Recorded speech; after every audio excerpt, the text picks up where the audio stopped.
समय को व्यर्थ नहीं बिताना चाहिए। मनुष्य को अपना पतन नहीं करना चाहिए। अपना कल्याण नहीं करना, ये पतन करना है। अब भगवान के प्रभाव और रहस्य की बात बताई जाती है। भगवान का रहस्य समझ में आ जाए तो फिर भगवान की प्राप्ति में देरी नहीं है। भगवान के एक एक शब्द में रहस्य भरा पड़ा है। भगवान ने कहा कि सुहृदम सर्वभूतानां ज्ञात्वा माम शांतिम ऋच्छति। मैं संपूर्ण प्राणियों के यज्ञों का भोक्ता हूं। भोक्तारम यज्ञ तपसाम सर्वलोक महेश्वरम। सब यज्ञ और तपस्याओं का भोक्ता हूं, सारे प्राणियों का स्वामी हूं, सब प्राणियों का सुहृद हूं। इसका रहस्य जो जान लेता है वो मनुष्य नीचे की तरफ नहीं गिरता है, बल्कि वह परम शांति को प्राप्त होता है। सब कुछ में भगवान को जानना यही रहस्य है, जो ये हमको अभी आंखों से दिखता है, नेत्र आदि से दिखता है, शब्द आदि से जो सुनाई देता है, इंद्रियों से जो कुछ देखने में आता है, इसके अंदर भगवान को जानना ये रहस्य की बात है। जानने से शांति मिलती है। हम लोग रहस्य समझते नहीं हैं। कोई देवता के लिए, कोई मनुष्य आदि के लिए, देवता के लिए यज्ञ करता है, मनुष्य आदि की खुशामदी करता है, कोई दान करता है, कोई क्या करता है। वो सब वास्तव में उनका भोक्ता मैं हूं।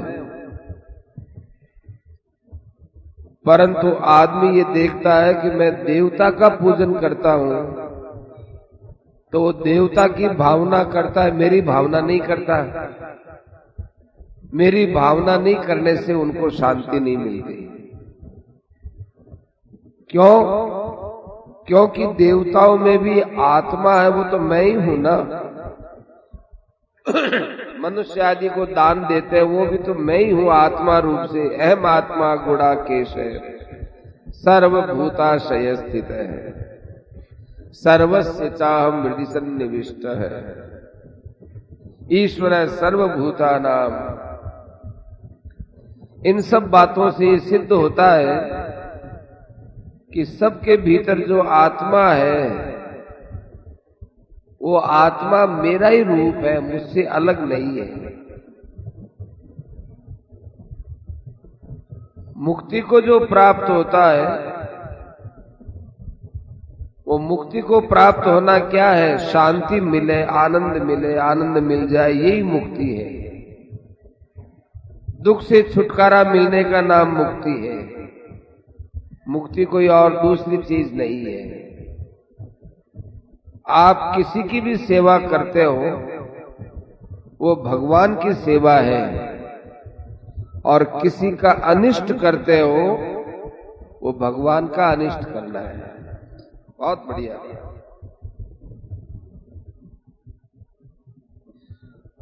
इस रहस्य को यदि हम साफ साफ समझ जाएं,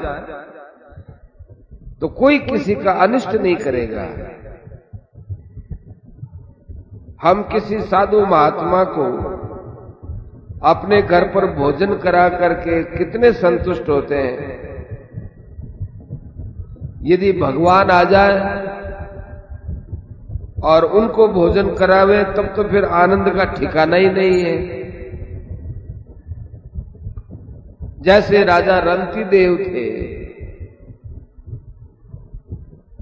उनके यहां एक ब्राह्मण आया, 48 दिन के भूखे ब्राह्मण आया। भगवान समझ के उसको खिला दिया।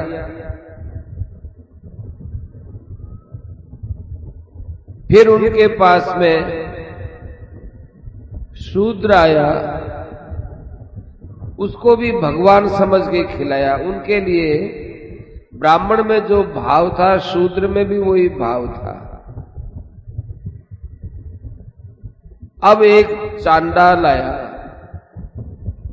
देखो, शूद्र दो प्रकार के होते हैं। एक शूद्र होते हैं ऊंचे शूद्र, जिनको बोलते हैं सतशूद्र,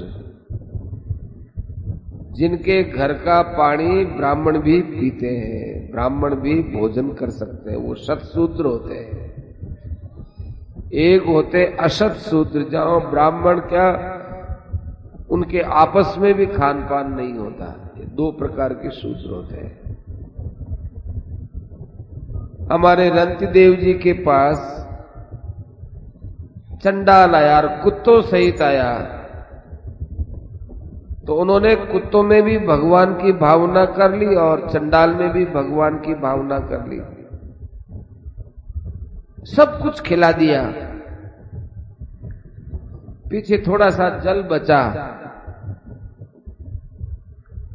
वो जल पीने वाले थे। इतने में ही एक आदमी आया, कहने लगा, महाराज बहुत प्यासा हूं, मुझे जल पिलाओ। तो उसकी बात सुनकर के राजा ने कहा कि भाई ये भगवान है, भगवान। तो उस आदमी को भी जल पिला दिया। अब इसका फल क्या हुआ कि ब्रह्मा विष्णु महेश तीनों ही रूप में भगवान वहां प्रकट हो गए।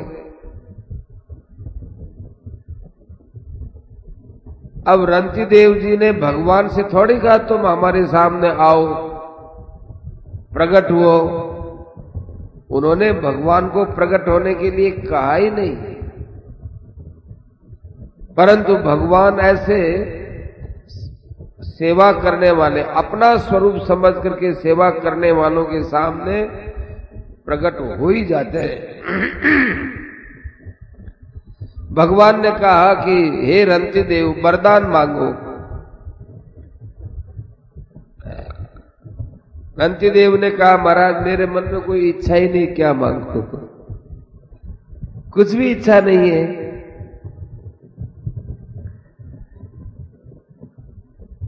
तो कुछ तो मांगो। कि क्या मांगो? कोई इच्छा नहीं है। राजा को वरदान देना चाहा, परंतु मांगे ही नहीं।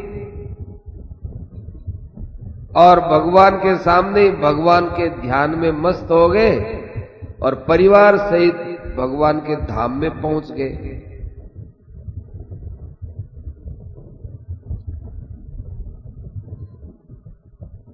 अभी एक तत्व की बात बाकी है। जब आप समझ जाएंगे कि भगवान ही सबकी आत्मा है, ये बात आपके मन में अच्छी तरह से जम जाएगी, तब वासुदेव सर्वमिति यह आपको एकदम साफ दिखने लगेगा।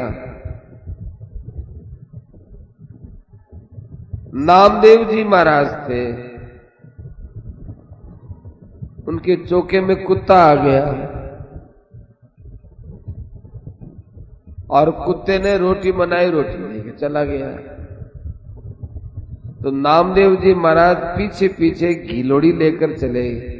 हे भगवान, मैं आपको चुपड़ी रोटी खिलाना चाहता हूं, आप लूखी रोटी लेके कैसे चले गए? थोड़ा इसके घी लगा दो, उसके बाद मैं तो आपके भोग लगाने वाला था, आपने मर्जी से ही भोग लगा लिया। तो उन्होंने कुत्ते में भगवान देखा, तो भगवान कुत्ते में से प्रकट हो गए। भगवान राम ने वाल्मीकि जी से पूछा कि मेरे रहने की जगह बताओ। वाल्मीकि जी ने कहा कि पहले आप ये बताओ कि आप कहां नहीं हो। जहां आप नहीं हो वहां मैं जगह चुन करके बता दूंगा। तो भगवान चुप हो गए। प्रहलाद जी ने हिरण्यकश्यप से कहा कि भगवान तो सब जगह है। हिरण्यकश्यप ने कहा कि खंबे में क्यों नहीं दिखता है।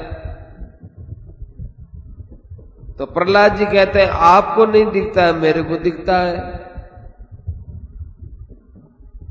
तो यहां प्रहलाद जी को कोई नृसिंह भगवान थोड़े ही दिखे थे। पहले जब बातें चल रही थी दोनों की, तब प्रहलाद जी ने नृसिंह भगवान को खंबे में थोड़ा ही देखा था।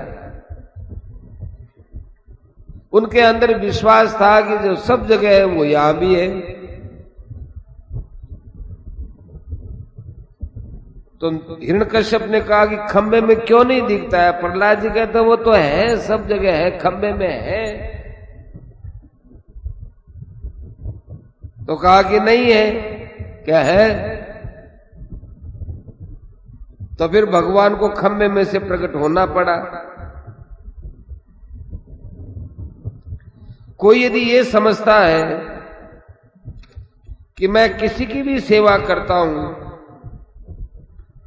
किसी को भी भोजन कराता हूं, किसी के भी दुख दर्द में सहायता करता हूं, जो किसी की भी सेवा करते हैं,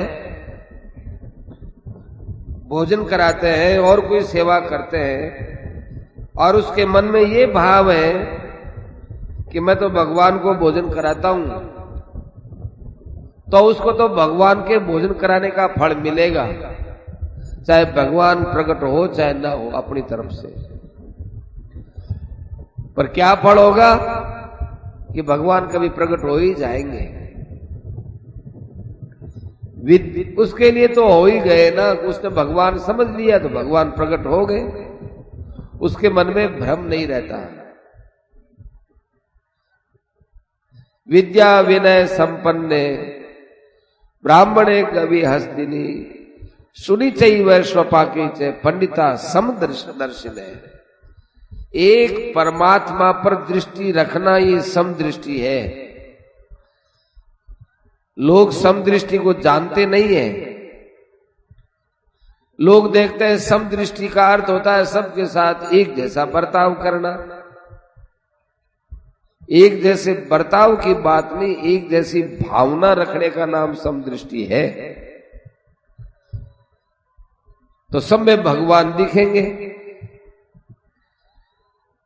ब्राह्मण हो, चंडाल हो, साधु हो, कोई क्यों न हो,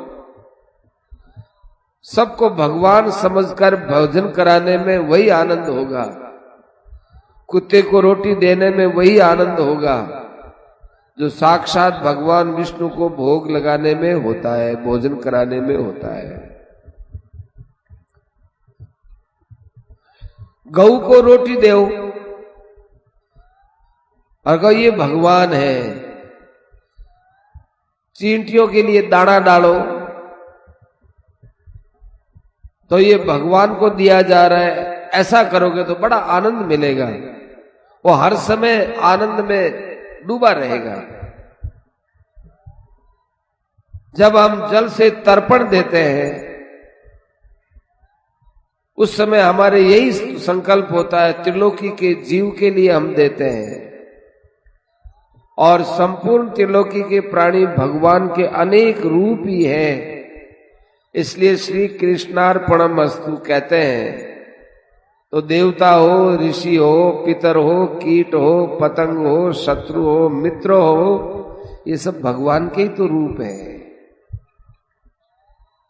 बलि वैश्वदेव में भी यही बात है। बलि वैश्वदेव भाई रोज करना चाहिए, सेठ जी बोलते थे।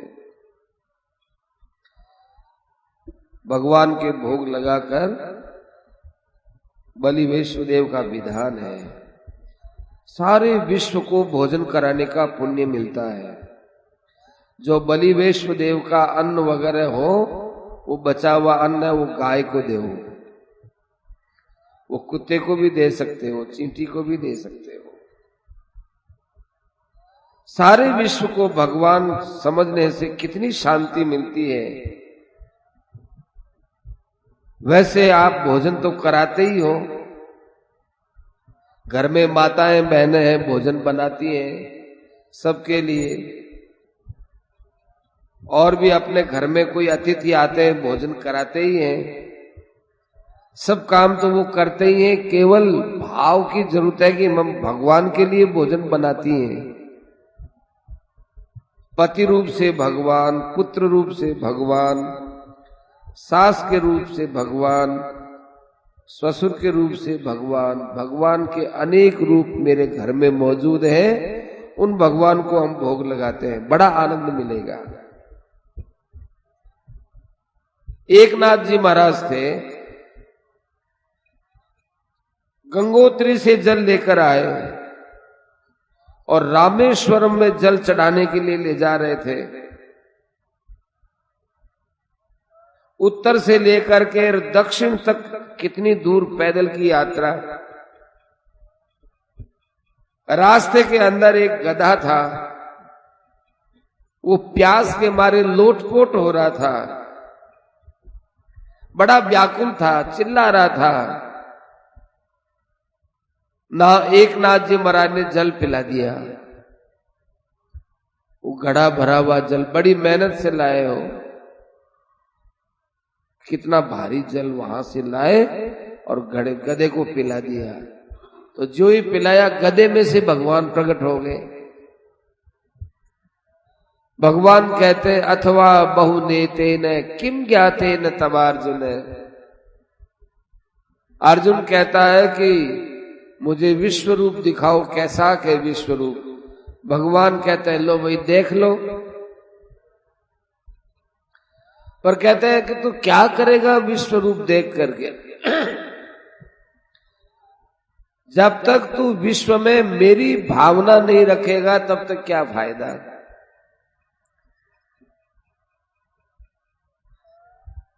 तो लोग ये समझते नहीं है कि अपने कर्तव्यों का फल किसको, अपने कर्तव्यों का भोक्ता कौन होता है, इसको जानते नहीं है। लोग देखते हैं मैं कर्म करता हूं मुझे मिलेगा, उसको दे रहा हूं उसको मिलेगा। ऐसा है नहीं। इसीलिए लोग अच्छे से अच्छा कर्म करते हैं लेकिन गिर जाते हैं।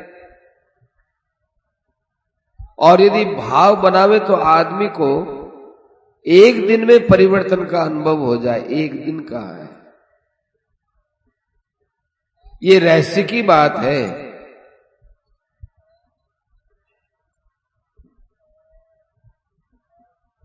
सूर्य के हजारों किरणों में एक किरण का अंश होता है, वो समुद्र की एक बूंद की तरह है। अब बताओ सूर्य कितना महान है, समुद्र कितना बड़ा है। अब प्रभाव की बात बताते हैं। भगवान कहते हैं सर्वलोक महेश्वरम, सब प्राणियों में मैं महेश्वर हूं। ईश्वर भी नहीं, महान ईश्वर हूं, सब ईश्वरों का ईश्वर हूं। संसार में आप किसी न किसी को बड़ा तो मानते ही हो। कोई आदमी ऐसा नहीं है जो किसी न किसी को बड़ा नहीं मानता है, बड़ा तो मानते ही है। तो जो सबसे बड़ा होता है उसका नाम भगवान है। उसके पास मुझको छोड़कर दूसरों के छूने के लिए एक क्षण का भी समय नहीं है। सब भगवान को देखते हैं। इसको यूं समझे, एक राजा थे, उसके सेवक को ये वरदान दिया कि सुबह से शाम तक जो चीज जितनी चाहो मेरे राज्य से ले जाओ। राजा के पास कोयला भी था, कंकर भी था, पत्थर भी था, सोना भी था, चांदी भी थी, पीतल, हीरा, मोती, सब चीज थी। सेवक ने देखा कि मुझको सबसे दामी चीज लेनी चाहिए।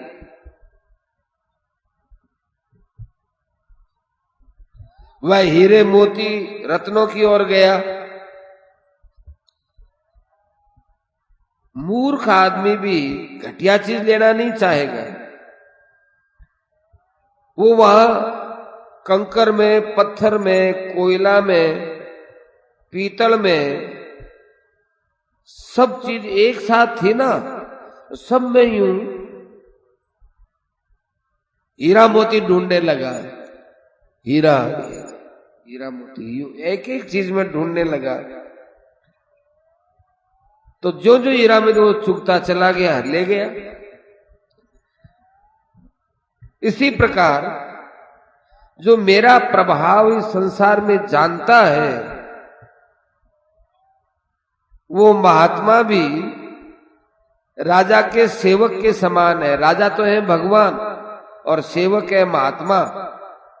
महात्मा माने भगवान की तरफ चलने वाले आप सब हो, सब। तो वो महात्मा इस संसार में सब जगह भगवान को देखता है। जैसे वो कोयला, कंकर, पत्थर सब में हीरा मोती ढूंढता था, ऐसे वो यहां सब जगह भगवान को ढूंढता है। और भगवान को ढूंढने पर वो भगवान का ही भजन करता है।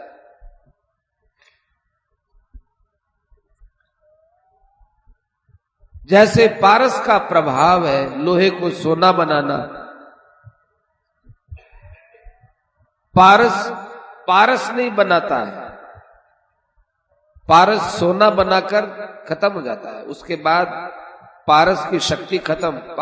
पारस को नहीं बनाता।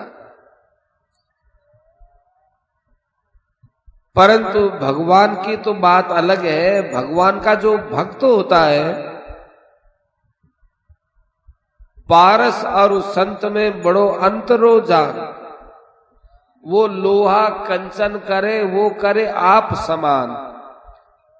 भक्त होता है वो किसी को छोटा नहीं बनाता। भक्त है वो भक्त ही बनाता है। भगवान की तो बात ही अलग है। अब रुपयों का आप उदाहरण है। जैसे हम लोग रुपयों का प्रभाव अपने मन में जानते हैं। रुपया बहुत बड़ी चीज है और रुपया कमाना चाहिए। तो वो आदमी सब जगह रुपया देखता है। कोयले की कमाई करो, उसमें रुपया देखता है। कोयला का व्यापार करो, रुपया मिलेगा। मिट्टी का व्यापार करो, रुपया मिलेगा। कचरा ढोने का काम करो, रुपया मिलेगा। वो हर काम में रुपया देख लेता है, जबकि रुपया दिखता नहीं है। बाजार में जाए और के साहब हमको ये चश्मा लेना है, चश्मा लेना है। कितने रुपए का है साहब? ये ढक्कन कितने रुपए का है? ये साहब ये 50 रुपए का है। अब इसमें रुपया थोड़े ही है, पर कहने वाला भी कहता है कि 50 रुपए का है। लेने वाला भी लो साहब 50 रुपया दे दो, ये दे दो। तो इस वस्तु में रुपया न होते हुए भी रुपए पर दृष्टि रखने से हर वस्तु में रुपया दिखता है। ऐसे भगवान का प्रभाव समझने से सब जगह भगवान देखने में आते हैं। कूड़ा कचरे का ढेर लगा हुआ है और के साहब ये कूड़ा कचरा यहां से उठवाना है, कितने रुपए का ठेका लेते हो? ये साहब हम इतने 1000 रुपए का ठेका लेते हैं। चलो ठीक है, दिया।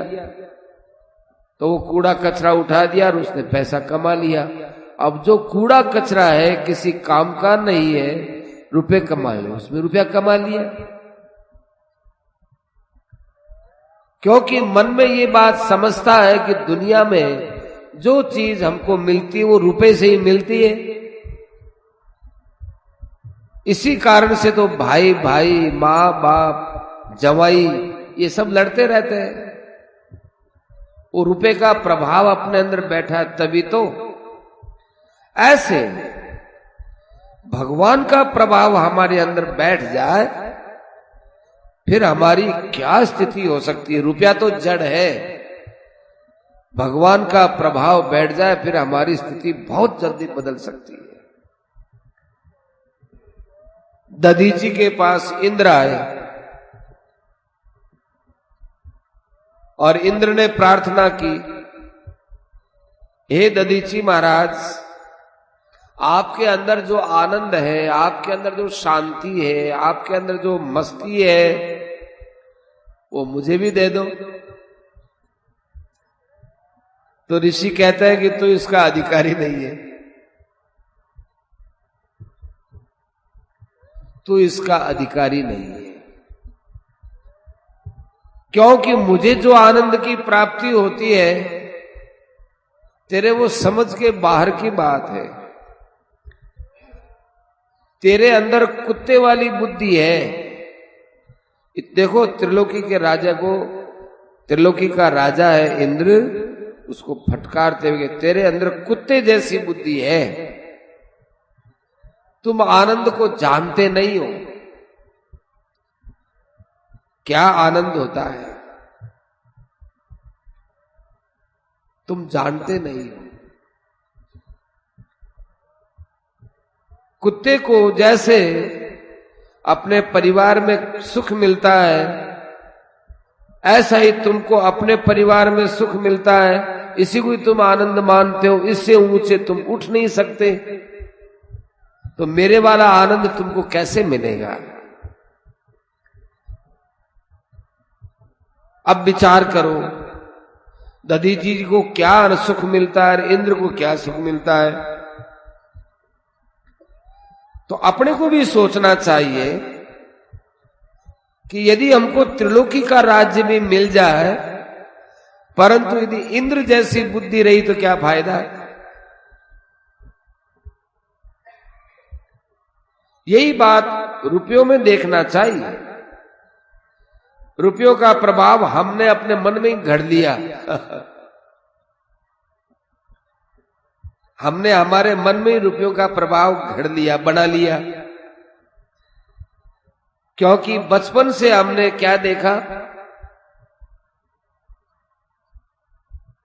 सेव, लाडू, सब चीजें, खिनारा, खिनारा पता क्या होता है? खिलौना, खिलौना भी नहीं है तो खिलौना तो सब में खिनारा होता है। तो सेव, लड्डू और भी सब चीजें पैसे से मिलती हैं। तो ये देखते देखते देखते हमारे अंदर बात बैठ गई, पैसे से ही सब होता है।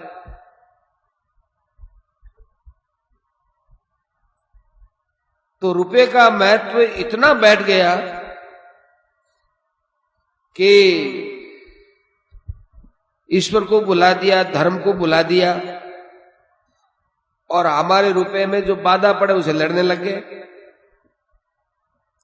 पर ये नहीं सोचते कि अरे भाई आज रात को मर जाएंगे तो सारा रुपया कहां जाएगा, सब मिट्टी हो जाएगा।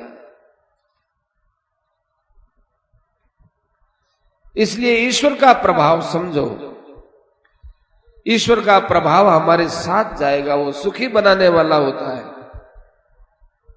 ईश्वर का प्रभाव जान लोगे, बढ़िया बात है, मुक्ति का सदावर्त बांट सकते हो।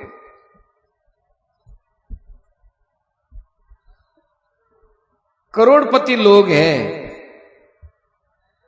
पर मरते हैं तब हाय हाय करके मरते हैं। उनको कोई बचा तो सकता नहीं, रुपया उनके कोई रक्षा कर सकता नहीं, और मरते हैं तो दुखी, बहुत दुखी होकर के मरते हैं। पिता पुत्र लड़ते हैं,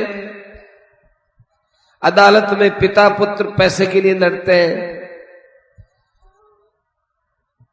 परंतु रुपया उनकी रक्षा नहीं कर सकता। पति और पत्नी लड़ते हैं, रुपया रक्षा नहीं कर सकता। अरे रुपया क्या कर सकता, कुछ नहीं कर सकता। रुपया आपको जवान से बूढ़ा नहीं बना सकता, बूढ़े से जवान नहीं बना सकता, वो जवान से बच्चा नहीं बना सकता। बचपन से आज तक आपको जितने मिले सब रुपए के दास ही दास मिले। आप लोगों के हृदय में ठूस ठूस करके रुपया का आप महत्व जमा दिया। अब हमारी बात आपकी कितने की लगेगी? कोई बात नहीं। अब आप प्रभु के दास बनो, प्रभु का महत्व समझो। रुपए को मिट्टी के समान समझने से भगवान की बात तो और चल रही थी, इतनी मार्मिक बात कही है, किसी को लक्ष्य करके नहीं, स्वाभाविक बात कही। माताओं से प्रार्थना है, सेठ जी ने लिखा, माताओं से प्रार्थना है, लड़ाई झगड़ा छोड़ दो। छोटी से छोटी बात को यदि मानना चाहो तो क्रोध का त्याग कर दो। अपने परिवार में रहो तो अपने अंदर कोई क्रोध पैदा होने का भाव, क्रोध को बिल्कुल त्याग दो। और दूसरा व्यक्ति क्रोध करता है तो उससे हमारे मन में क्रोध क्यों पैदा होता है? क्यों हमारे अंदर क्रोध है। गलती करो थे और हमारे मन में क्रोध पैदा हो जाए, इरो मतलब हमारे मन में क्रोध है यार। आप गलती करो और मन क्रोध नहीं आवे, जना समझना कि हमारे अंदर से अब क्रोध खत्म हो गया। कितनी ऊंची बात है। क्रोध एक आग है, आग की चिंगारी उछलकर दूसरों पर पड़ेगी तो वो आपके अंदर से निकली हुई चिंगारी आपको तो जलाएगी, दूसरे को भी जलाएगी। अपनी भी हानि करनी और दूसरों को भी हानि करनी, ये नीचता है। ऋषिकेश में प्रवचन करियो है कि आप लोग देखो कितने बढ़िया तीर्थ भूमि में आए हो, यहां कुछ त्याग करें। लोग व्रत तो धारण करते हैं, बहुत बढ़िया बात है। देखो लोग व्रत धारण करते हैं, जैसे एकादशी है तो एकादशी का व्रत धारण करेंगे, अच्छा काम है। इससे तुम्हारा धर्म तो बढ़ेगा पर मुक्ति नहीं होगी। धर्म बढ़ना अलग चीज है और मुक्ति होनी अलग चीज है। मुक्ति के लिए तो कुछ और ही करो। एक बात धारण करो तो मुक्ति हो सकती है। इस लोक में परलोक में ख्याति भी हो सकती है, पर अपने को ख्याति से कुछ लेना देना नहीं है। ख्याति का भी त्याग कर दो, मान बढ़ाई हुई ख्याति का भी त्याग कर दो तो मुक्ति तो आपकी दासी हो जाएगी। तो वो एक बात, छोटी सी बात, वो मैं क्या कहना चाहता हूं, ये सब शास्त्रों का प्रमाण है क्या कि उस परमात्मा के साथ मित्रता हो जाए तो कितना आनंद हो जाए। भगवान मेरे मित्र हैं, ये सबसे बढ़कर बात है। सबसे बढ़कर दुनिया से मित्रता छोड़ो और परमात्मा से प्रेम करो। सेठ जी सत्संग करा रहे थे, वर्षा बरस रही थी और बालू में भी खूब ठंडक थी। कई लोगों ने कहा कि सेठ जी थाने तकलीफ हो जाए, या माए न चालो सत्संग करन दो। फिर मां कही कि जैदा ने कह दो कि वो माए ना जाए उठ रवाना भी टाइम उठ रवाना अभी माँ कह दियो गए। बहुत बढ़िया बात है। परमात्मा के साथ मित्रता हो जाए। अब देखो एक बात है जो शास्त्र में कठे ही नहीं आवे, आगे का तो बार प्रश्न पढ़िया, बहुत बढ़िया प्रश्नोत्तर है। शंकर जी का ध्यान और निराकार का ध्यान, इन दोनों में बहुत मेल है। इसलिए अद्वैत मार्ग वाले या तो उपासना करते ही नहीं है, करते हैं तो शंकर जी की करते हैं। आ बात बहुत मुश्किल से मिले। आ बात जितना ज्ञान मार्गी है, ज्ञान मार्गी शंकर जी री उपासना करे तो विचार आवे कि विष्णु री उपासना क्यों नहीं करे, तो ज्ञान मार्गी है, निराकार रही है तो शंकर जी रो क्यों करे। इसके शंकर जी को और निराकार को ध्यान एक है। विष्णु की उपासना में भक्ति मार्ग बनता है। शिव जी का ध्यान भी कैसे करें कि शिव जी की मूर्ति का ध्यान करो। सेठ जी कहवे कि शिवलिंग की अपेक्षा मूर्ति का विशेष ध्यान करना चाहिए, क्योंकि यह विशेष अच्छा माना गया है। कोई पंचमुखी शिव जी का ध्यान करते हैं, वैसे एक मुख शिव जी का ध्यान बहुत अच्छा है। शंकर के उपासक को यही समझना चाहिए कि शिव साक्षात परमात्मा है। विज्ञान आनंद घन ब्रह्म ही शिव के रूप में प्रकट हुए हैं। तुलसीदास जी ने देखा कि लोगों को भगवान शंकर की महिमा बताए तो लिखा, शंकर भजन बिना नर भक्ति न पावई मोर। शंकर जी की भक्ति के बिना राम जी कहते हैं मेरी भक्ति नहीं मिलती। वेद व्यास जी ने भी देखा कि लोग अलग अलग उपासना करते हैं, क्योंकि लोगों की रुचि अलग अलग है। सबको एक परमात्मा की प्राप्ति कैसे मिले, तो अलग अलग पुराण बना दिए और सब में एक ब्रह्म का उसी पुराण के नाम से वर्णन कर दिया। शिव पुराण है तो शिव ब्रह्म है, विष्णु पुराण में विष्णु सबसे ऊंचा है, ब्रह्म वैवत पुराण में ब्रह्म ही सब है। रामकृष्ण परमहंस तो जो साक्षात परब्रह्म है उसको मां काली के नाम से बोलते थे। ब्रह्म ही शंकर रूप से प्रकट हुए, मंगल करने के कारण से शिव हो गए, भोलेनाथ हो गए, उदार चित्त वाले होने से आशुतोष हो गए, जल्दी प्रसन्न होने वाले।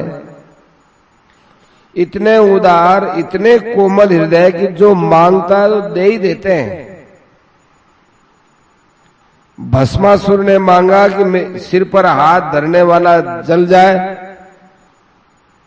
तो भोलेनाथ ने ये नहीं देखा कि इसका परिणाम क्या होगा, उन्होंने तथास्तु कह दिया।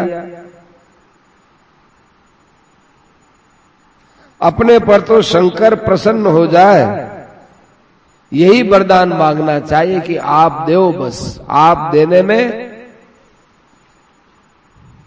आगा पीछा तो देखते नहीं हो, तो बस सबका कल्याण हो जाए। ये काम भगवान शंकर से बन सकता है, विष्णु से ये काम नहीं बन सकता है, क्योंकि विष्णु बहुत समझदारी से काम लेते हैं। वो समझ जाते हैं कि ये हमको ठगता है, पर भगवान शंकर इतनी समझ लगाते ही नहीं है। इसलिए भगवान शंकर से यही मांगे कि सबका कल्याण हो जाए। अब लिखा है कि आपके बचपन में शंकर जी के दर्शन वाली बात सुनाओ। सेठ जी ने बचपन में स्वप्न में भगवान शंकर दर्शन दिया, तो यूं शिव पार्वती के रूप में दर्शन हुआ। करते करते करते बातचीत चालते चालते तो उम्र बताई कि जयदयाल थारी इतनी उम्र है। तो फिर बाद में लोग पूछा जयदयाल जी ने कि आपने स्वप्न में उम्र बताई कि बाबा आज झूठी निकली, बा उम्र सच्ची कौन निकली। अब थोड़ा बहुत भगवान शंकर को वर्णन करें। बाय छुड़ाए जा तो निर्बल जान के मोह, हृदय में से जाओगे मर्द बनोगे तो। भगवान शंकर विराजमान है, 16 वर्ष की युवावस्था है, 4 भुजा है, 3 नेत्र है। भगवान शंकर के चरणों के तलवे गुलाबी रंग के हैं, उनमें डमरू त्रिशूल जो ऊर्ध्व रेखा है। भगवान 6 फुट लंबे हैं, शंकर भगवान बड़ा दिव्य रूप है। दिव्य रूप की पहचान है कि वो भूमि पर पैर नहीं रखते हैं, इसलिए भगवान के चरणों के तलवे को खूब आसानी से हम ध्यान में देख सकते हैं। बड़े सुंदर, बड़े चमकीले, सुंदर चरण है। कमल से भी बढ़कर कोमल चरण है। पतली कमर है, हृष्ट पुष्ट है, बागंबर पहने हैं। पेट पर 3 रेखाएं हैं। नाना पुष्पों की माला है, उनमें रुद्राक्ष की माला है। चारों हाथों में भी है। बड़े प्रेम से देखते हैं। उनके आभूषण के स्थान पर सर्प और रुद्राक्ष है। भगवान शंकर के समान कोई योगी पुरुष नहीं है। वे तो योगियों के भी योगी हैं।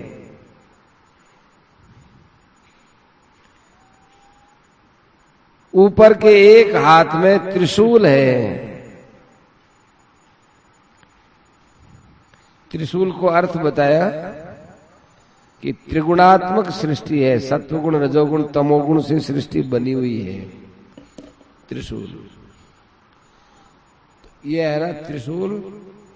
त्रिशूल के नीचे यूं डंडो है लंबो, तो बतावे कि 3 गुणारो आधार है वो भगवान है। आप बताओ वास्ते सर्प क्यों है भगवान शंकर के? कि भगवान विष्णु सर्प पर सोवे, भगवान शंकर भी सर्प ने आपने गला में रखे। ये तो प्रेम है। भगवान डमरू क्यों बजावे, डमरू क्यों राखे? वो संसार है, वो मायन थोथो है, थोथो। इन मायन कहीं नहीं मिलने वाला है। और ये डमरू है, इस डमरू से व्याकरण निकला है। व्याकरण का 14 सूत्र निकला। ऐ उण री ऋक ए ओंग ऐ औ सब समझो। लिखियो डमरू बजाने पर ऐ उण ये स्वर निकले हैं, लिख दिए। भगवान शंकर बजा बजा करके मुग्ध होते हैं। त्रिशूल यमराज तक कंपाने वाला है। नीचे के 2 हाथों में मृग छाला है। और सांप है। शरीर के ऊपर चंदन नहीं है, भस्म है। ये क्यों है? उनकी मर्जी। पर ऐसा ध्यान करने वाले के मन में वैराग्य होता है। ये वैराग्य पैदा करने के लिए मृगशाला है। और भगवान की छाती चौड़ी है और होठ लाल है, दांतों की पंक्ति एकदम हीरे जैसी जड़ी हुई है, नाक बहुत सुंदर है, नेत्र खिले हुए हैं, सबको दया की दृष्टि से देख रहे हैं। नेत्रों में दया, शांति, आनंद, प्रकाश ये चमक रहा है।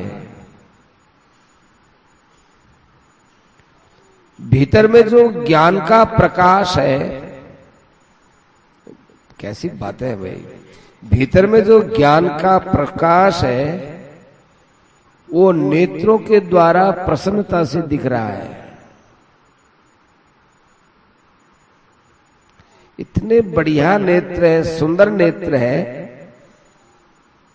कि वहां से चित्त को हटाने का मन ही नहीं करता। वो चित्त लगाए रखो, ऐसे सुंदर नेत्र हैं।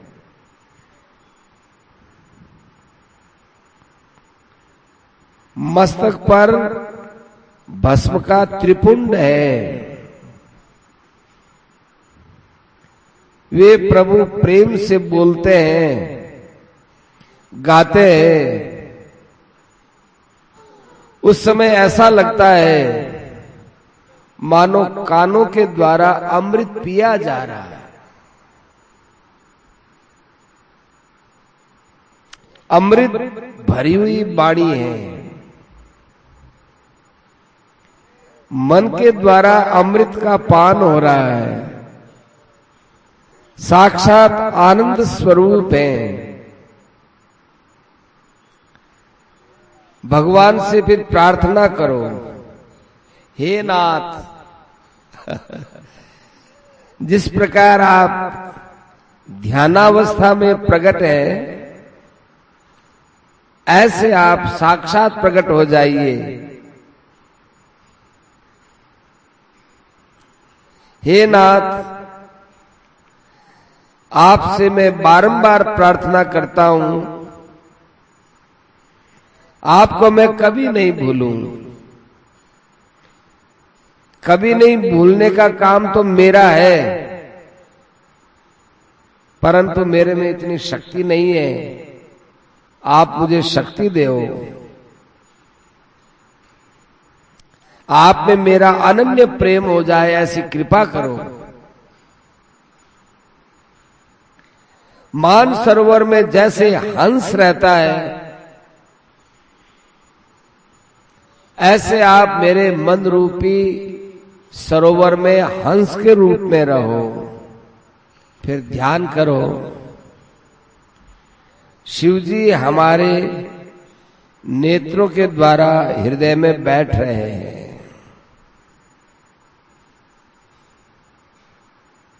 अब हमारे हृदय में पहुंच गए हैं। अब वो हृदय में बैठने वाले हैं। इसलिए अपने हृदय रूपी कमल के ऊपर बागंबर बिछाओ, सिद्धासन में बैठ जाओ और आधा नेत्र बंद और आधा नेत्र खुला रखो और ध्यान में बैठे रहो और प्रभु से कहो, कितनी बड़ी भारी आपकी दया है। किस बात की दया है कि हमारे चारों तरफ आनंद ही आनंद है। ऊपर आनंद, नीचे आनंद, आगे आनंद, पीछे आनंद, दाएं आनंद, बाएं आनंद, जैसे पानी में डूबने वाले के लिए पानी पानी है, अथाह जल ही जल है, उसी प्रकार से आनंद ही आनंद, आनंद ही आनंद, आनंद ही आनंद है, शांति शांति है,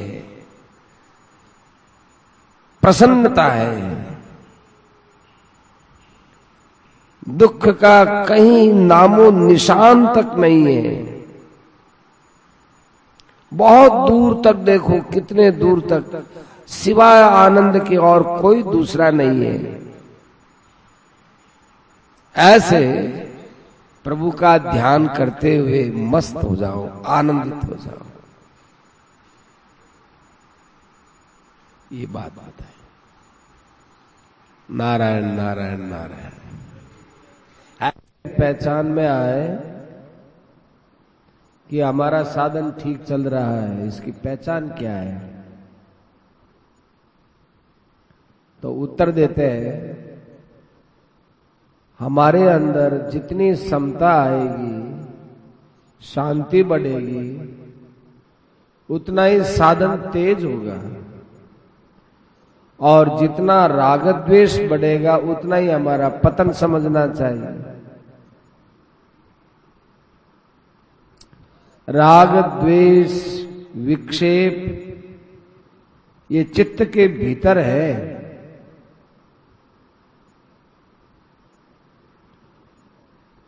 चिंता कहो, शोक कहो, ये राग द्वेष से ही पैदा होते हैं। इससे मनुष्य का पतन है। और समता आए, शांति रहे हरदम चित्त में, ये साधन की उन्नति है। और ज्यादा समझना चाहो तो दैवी संपत्ति बढ़े, अभयम सत्व संशुद्धि, दैवी संपत्ति बढ़े तो उन्नति है, और दंभो दर्पो भी मानश्च, ये आसुरी संपत्ति बढ़े तो पतन है।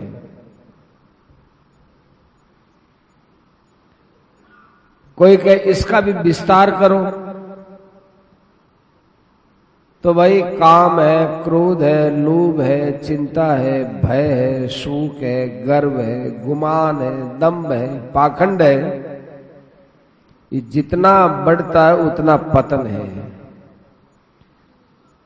और जितना सद्गुण सदाचार है, भजन है, ध्यान है, यज्ञ है, दान है, तप है, सेवा है, सरलता है, अहिंसा है, ब्रह्मचर्य है, त्याग है, तेज है, पवित्रता है, ये जितना बढ़ता है उतनी उन्नति होती है।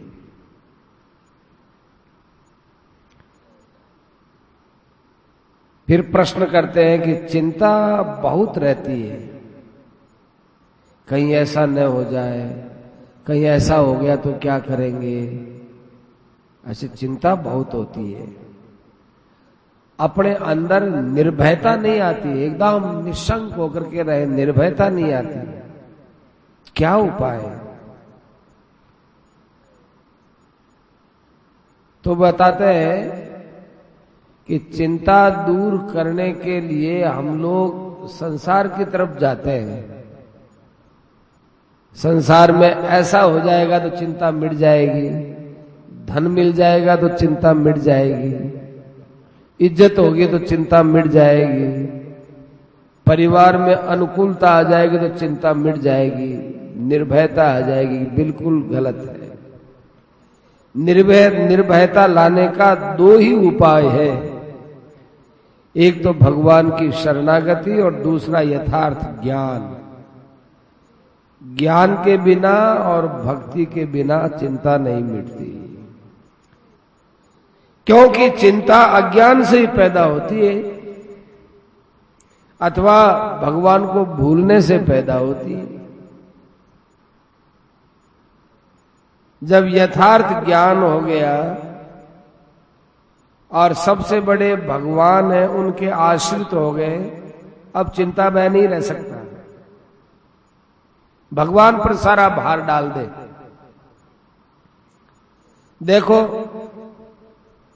विभीषण राम जी के पास शरण में रावण के मरने के बाद नहीं आया। सुग्रीव भी बाली के मरने के बाद राम जी के पास नहीं आया, ये पहले ही आया।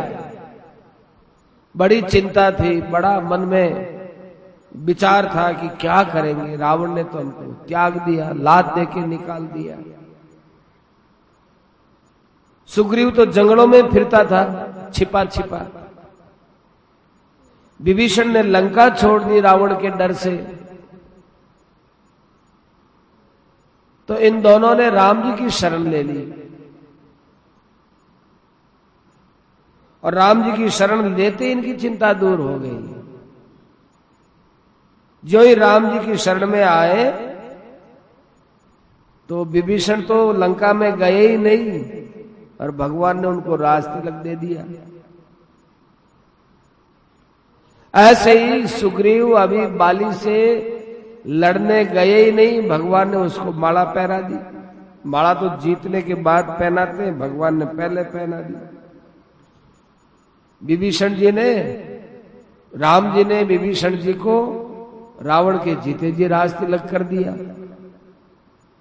ऐसे बड़ों की शरण में चला जाए तो अपनी चिंता, अपना भार भगवान पर चला जाता है, या भगवान के स्वरूप को पहचान ले तो जो है सो भगवान का ही रूप है, फिर चिंता किस बात की। कि महाराज हमारे साधन में सहायता करने वाली चीजें क्या क्या है? सबसे पहला सत्संग है, सत्संग करना चाहिए। दूसरा साधन है वैराग्य। संसार की चीज, वस्तु, परिवार के व्यक्ति, इनसे मोह नहीं रखना चाहिए, वैराग्य रखना चाहिए। एक जप करते रहना चाहिए, भगवान के नाम का जप।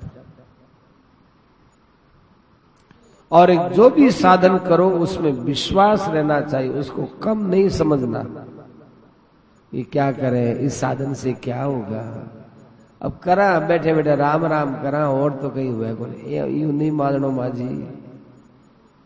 एक बूढ़ा माझी है, जना महाराज जी बोलिया कि माझी किया हो, कि ठीक है महाराज, और तो कहीं हुआ को नहीं, वो राम राम है, थोड़ा सो ले ले कि माझी वो सबसे मोटी चीज है कि मैं अंत ने तो कहीं जाना कोई पिछाना कहीं को नहीं हुए। राम राम, एक केवल राम राम से हमारे पार पड़ जाएगी, तो ये तो छोटो नहीं मानो। जो साधन करो भी में विश्वास रखो। एक संत थे, नाम लेते थे, पढ़े लिखे कुछ नहीं। किसी ने कहा कि महाराज थे पढ़ियोड़ा तो होगो नहीं, मुंडो हिलाओ इसो काई होई कि मारे तो इसवीज होई, मारो तो इसवीज पार पड़ी तो अठों प्राण निकले मेरा माथा। विश्वास हो गया, पढ़ियोड़ा कहीं नहीं, विश्वास हो कि मारा तो नाम लेने से ही कल्याण हुई, तो नाम लेने से ही कल्याण हुई।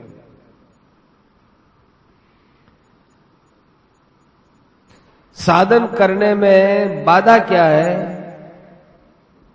एक तो कुसंग है, एक विषय में आसक्ति है,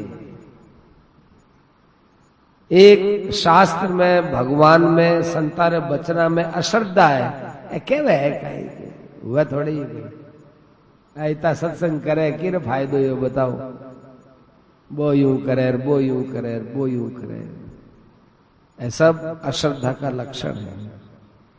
एक अज्ञान है, अहंकार है, राग है, द्वेष है, एक संचित पाप है, मन में भरड़ा संचित पाप, ऐसा बाधा डाले।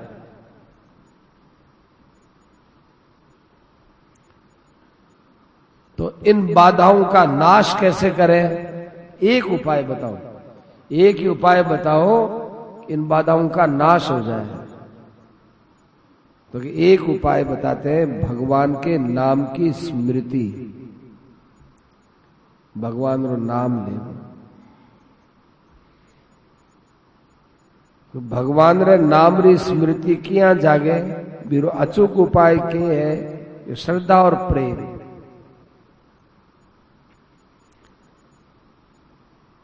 श्रद्धा प्रेम तो भीतर का पाप हटे जना हुए और पाप रो नाश स्मृति सु हुए। तो पहले भगवान री स्मृति जागे कि पहले श्रद्धा प्रेम जागे? उत्तर देवे कि जिस तरह मनुष्य के श्रद्धा प्रेम बढ़ता है उसी तरह साथ साथ में भजन भी बढ़ता ही है और भजन के बढ़ने से पाप नष्ट